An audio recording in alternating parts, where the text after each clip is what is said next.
საქართველოს რეგიონების ფოლკლორულ ანსამბლებს კულტურისა და ძეგლთა დაცვის სამინისტროში სერტიფიკატები გადასცეს. სპეციალურად შექმნილი კომისიის გადაწყვეტილებით სერტიფიკატი 74 ფოლკლორულ კოლექტივს მიენიჭა.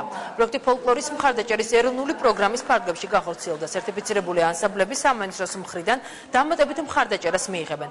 ფოლკლორული ანსამბლების სერტიფიკაციის პროცესი 2011 წლის ოქტომბერში დაიწყო და წელს 4 ივნის დასრულდა. 155-მა მიიღო მონაწილეობა, ამაში და სერტიფიცირება გაიარა 74-მა, ანუ ხარისხის ნიშანი, ასე ვთქვათ, მიიღო 74-მა. ეს ნიშნავს იმას, რომ მათი წარმოჩენა მონაწილეობა ნებისმიერ ფესტივალზე, ნებისმიერ საზღვარგარეთულ თუ შიდა ტურში შესაძლებელია. მნიშვნელოვანია ეს დღევანდელი დღე.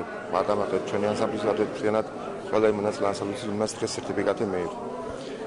ეს არის უდიდესი მართლაც სიხარული და ზეიმი ქართული ფოლკლორის.